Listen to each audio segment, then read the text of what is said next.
কক্সবাজার শহরের ৪ নম্বর ওয়ার্ডের পেশকারপাড়া এলাকায় একটি ভবনের ছাদ সড়কের উপর চলে আসার অভিযোগ উঠেছে। স্থানীয় দিদারের বিরুদ্ধে অভিযোগ তুলেছেন এলাকাবাসী। উন্নয়ন কর্তৃপক্ষের নিয়ম ভঙ্গ করে ভবনটি নির্মাণ করা হচ্ছে বলে দাবি তাদের, যা জনসুরক্ষার জন্য হুমকি হয়ে দাঁড়িয়েছে। এছাড়া এই ভবনের ছাদ রাস্তার উপর চলে আসায় দুর্ঘটনা ঘটতে পারে বলে মনে করছেন এলাকাবাসী। ওনাদের বৈধ জিনিসটা আমরা অবৈধভাবে করতেছি না, ওনাদের অবৈধ জিনিসটাকে অবৈধভাবে বলতেছি, এটা ওনাদের উচিত। আমার মনে হয় ওনারা আমাদের প্রতিবেশী, আমরা ওনাদের সাথে মামলা জামলাতে তো যাচ্ছি না, তো জাস্ট বলছি যে আপনারা এটা ভিতরে নেন যাতে আমাদের পরবর্তীতে সমস্যা না হয়।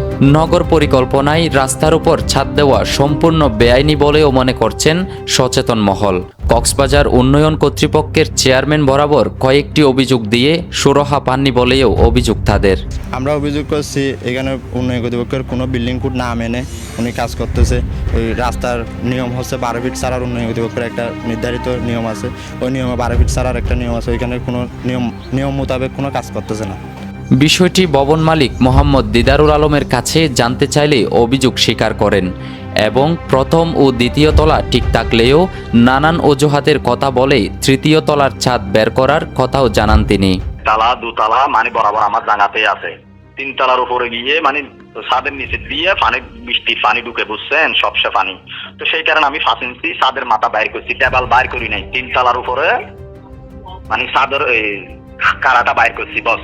এদিকে এ বিষয়ে কক্সবাজার উন্নয়ন কর্তৃপক্ষের একাধিক কর্মকর্তার সাথে যোগাযোগ করে ব্যর্থ হলে কওক চেয়ারম্যানের সাথে মুঠোফোনে যোগাযোগ করে বক্তব্য পাওয়া যায়নি।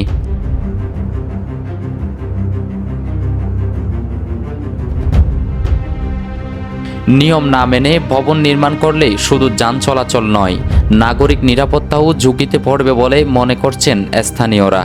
তাই দ্রুত কর্তৃপক্ষ তদন্ত করে ব্যবস্থা নেওয়ার আহ্বান তাদের। Desk report, Chittagong Tribune.